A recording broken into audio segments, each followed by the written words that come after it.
Hello and welcome back to the garden. And it's the first time this week that I've been able to get outside and actually do anything. We've had a very wet, windy, cold week. I guess last week of winter, fingers crossed, I'm hoping so. We are expecting to get some very cold nights still for the next 5-6 days, but cold nights I can do with. Frosty mornings I don't mind. But constant rain and high winds that we've had make it so cold to work outside. And I'm pretty much an all year round gardener here. I don't tend to hide away indoors over winter because I'm fortunate that we don't get any snow here. But I thought today I'll bring you around and let you follow me on spring jobs. How many spring jobs can I achieve in a day? And first one is to prune all of these hydrangeas. But before I get into that, I thought it would be nice to tell all of those new subscribers who I am and where I garden. And so for anyone new, my name is Sue. I garden in Northumberland, which is England's most northern county. It's quite a wet climate here. We do get lots of winds too here. And I garden in a quarry. This is an old sandstone quarry. It was never a commercial endeavour. It was a space that was mined for sandstone for the local landowner to build his mansion house and his farm buildings, that sort of thing. And then about 200 years ago, it was just left abandoned and it just overgrew with trees, seedlings and weeds and every kind of weed you can imagine. But when we purchased the house, many years ago now, we purchased the quarry too. And during the pandemic, during COVID, obviously everyone had a lot of time on their hands and it does make you think about things. I decided to develop this space. Previously it just was left somewhere that I wandered through every now and again, but didn't do anything with. So I started to develop the bottom of the quarry here and also all of the areas on the top. Originally I think I had one space that I really concentrated on, and that was the white garden. So now I've taken on this endeavour to change this space into a garden. But I think that's pretty much up to date to where I am now with this space. It's a long-term project. I don't have a lot of money, so I'm having to use what I've got, be imaginative with the spaces that I've got. Yeah, but I'm loving every minute of it. So, first job of today is pruning these hydrangeas. Before you get into pruning hydrangeas, identify the type of hydrangea that you're growing. There's so many varieties these days. I don't grow too many of them here, but I do grow the different types. If you're not sure of what it is, could be you've inherited a shrub in a new garden, just leave it for that year. There's no rule and it won't harm the actual shrub to leave it for a year. And the flowers in the summer may help you identify what type it is. And that leads on to the different pruning methods. There is two main groups, which most hydrangeas fall into. Group 1 are hydrangeas that bloom on this year's growth, this year's new wood. And there's group 2 for hydrangeas that bloom and flower on the previous year's growth.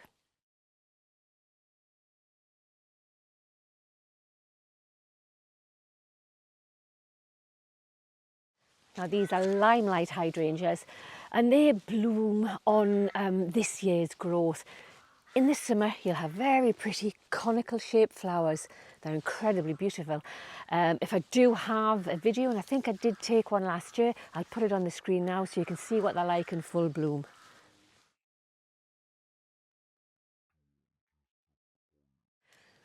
Rule of thumb, you reduce the shrub by about 1/3. What I'm doing here is I want to keep this height around about 5 foot by the time it's got the new growth on in the flowers. So I'm leaving them slightly taller, slightly prouder in the ground because I want to have them at a certain height. But if you have them in a mixed shrub border or a perennial border, you probably want to contain the size of them. So then you would reduce them by about 1/3 every year. But at least this type of hydrangea is, no matter how hard you prune, and the harder you prune, the bigger the blooms, you're not going to lose any of the flowers for this year. So that is group 1 hydrangeas. And let me bring you in a little bit closer and I'll just show you whereabouts on the stem that I'm cutting.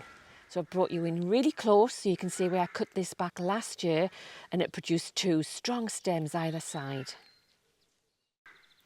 So moving up the stem that I'm going to cut this year, you can actually see the nodes, and this is just where a pair of buds will appear from. And these are all the way up the stem.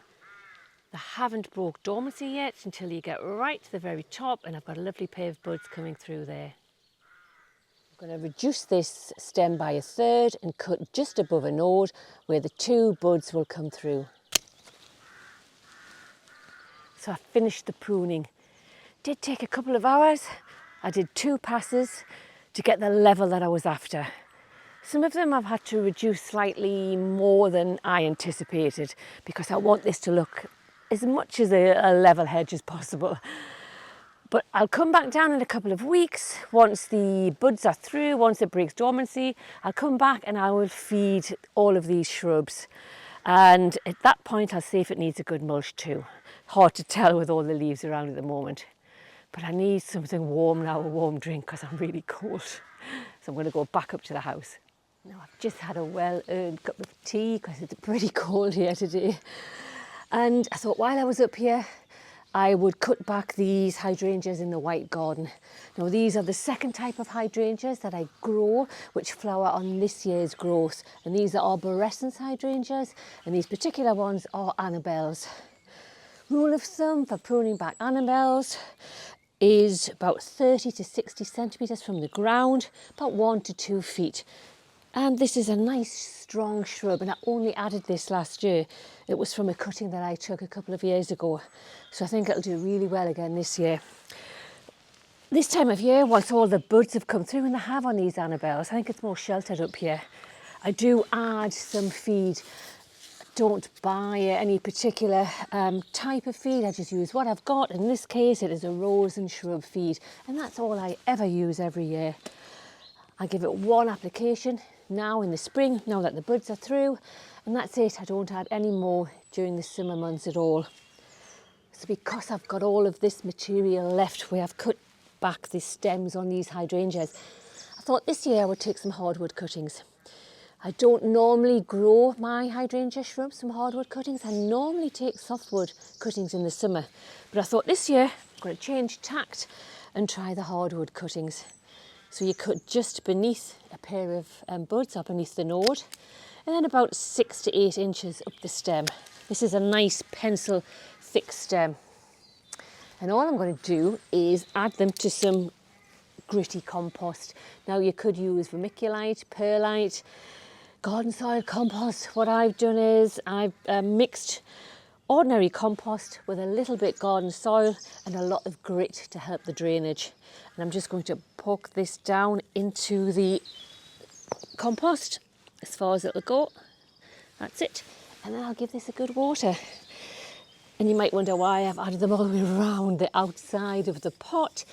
And that's mainly because cuttings can rot off when they're placed in the middle. So I thought I'd add them round the outside. I'll put it outside the potting shed somewhere cool, out of the sun. Not that we have much sun at the moment. And I'll keep an eye on them. And in a couple of months, hopefully they'll have rooted. But I'll let you see how they get on, whether I succeed or not. But now on to the next job.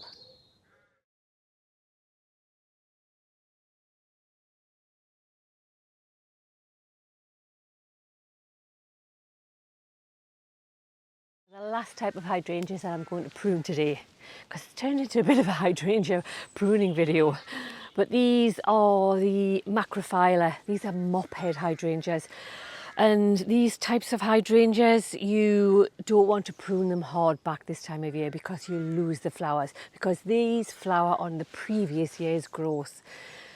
And they haven't got many flowers left because it's such a windy garden. They're all blown off this time of year. But I do have the odd one, and all I do is go down to the first set of buds that are coming through and snip off the flower head, and that is it. Occasionally, because some of these that I've got are growing in pots, I'll hard prune them back take away any dead and disease, anything flimsy, anything crossing. I'll do that this time of year too, but obviously if I do hard prune them back, I'll lose the flowers for this year. This one could really do with a bit of a prune, but I'm going to leave it for another year. So all I'm going to do is go through and cut off last year's flowers to the first set of buds, and that is it. And what I'll do also is I'll add some feed to these too, just to get them off to a good start.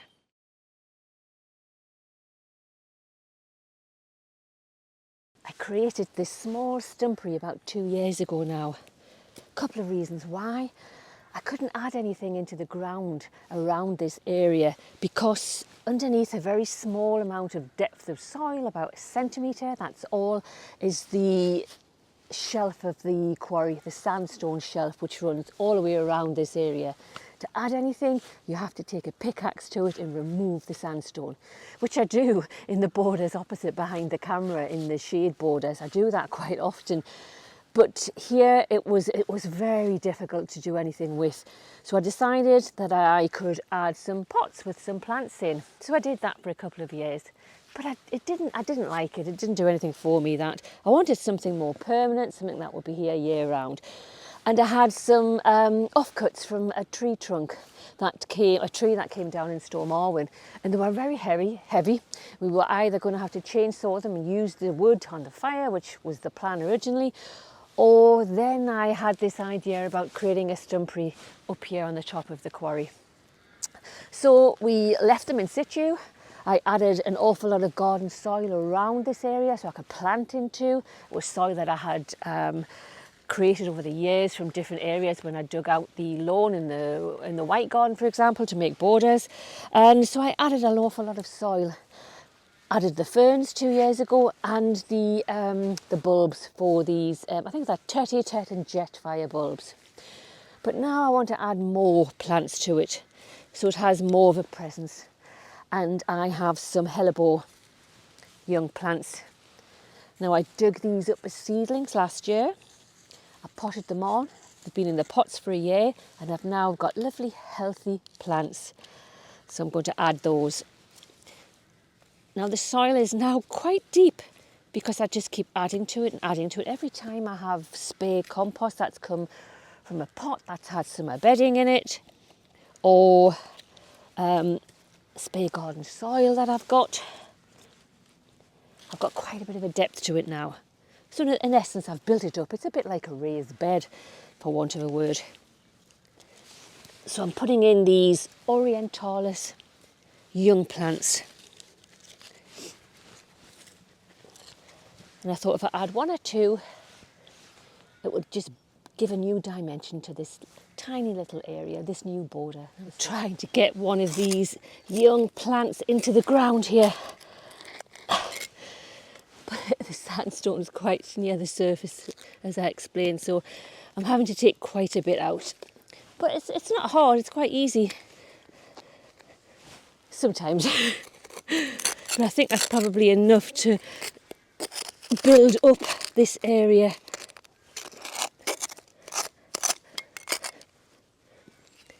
With compost. Oh, there's another big section there, but with this I can't remove it. But I've got a big enough hole here now to add one of these very small young plants. Again, another orientalis hellebore. The roots are coming out the bottom of this one. You can see it's lovely and healthy. It's got lots of new growth on for this year, and I've added some of this nice compost and leaf mould around it, and it should be okay. After all, these are just young plants, young seedlings that I've looked after for the last year. It hasn't cost me anything. So if they didn't manage to survive,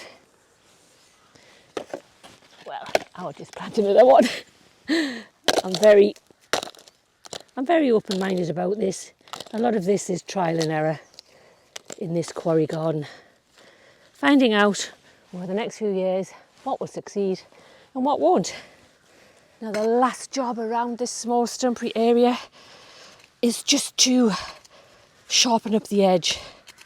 of the border, and I use one of these edging tools, and all I'm doing is, where I can get the edging tool in the ground because there's a lot of stone, is making a bit of a channel and pushing the soil back into the border. More stone. Some places I can't actually get the edging tool in because of the stone. Yep, I'm not getting very far on this one, but I'll continue further up and then I'm going to mulch.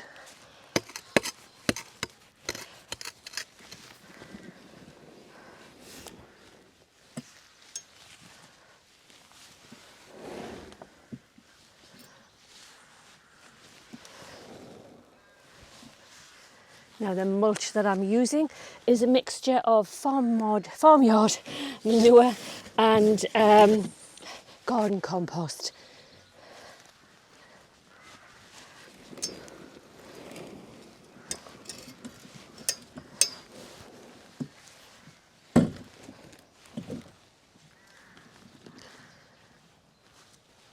What a difference edging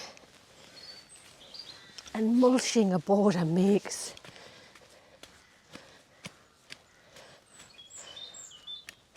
And the more that I do this in years to come, I'll be able to bring the planting forward.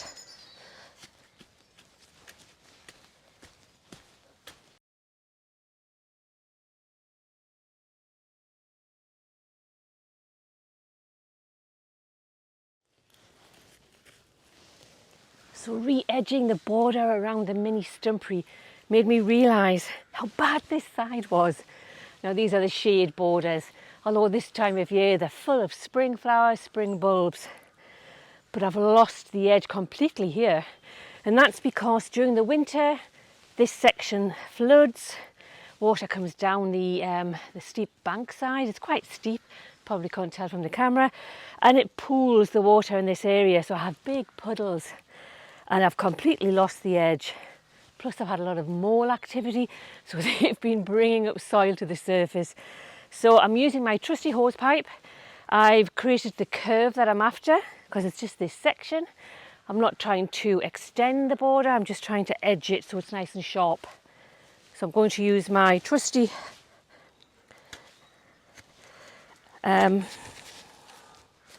tool.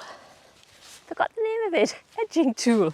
I've been using it all day, how can I forget the name? My trusty edging tool, and I'm going to cut in to the grass just to sharpen up this bend here.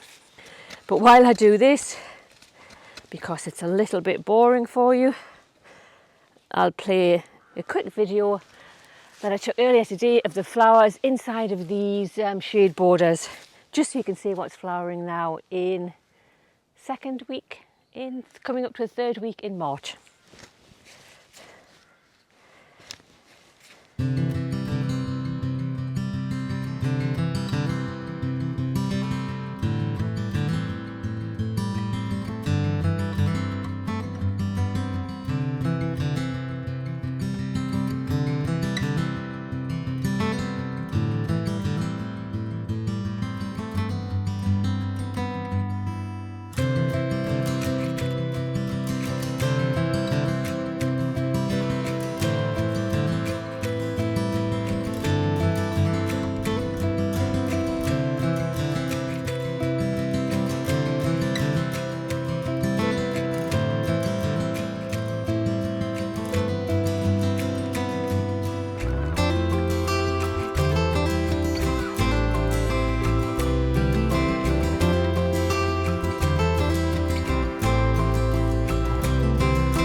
And I'm never going to win any awards for the grass here in the Quarry garden. The joys of having grass under trees. It never does well. But hopefully I might be in with a chance with edges, because I'm quite proud of those edges. But that's it for today. I'm going to go inside now and edit all of the different sequences that I've filmed today. And hopefully when you get to this point in the video, it's been worthwhile watching. So thanks again for everyone who watches all the videos, and I'll see you soon. Bye for now.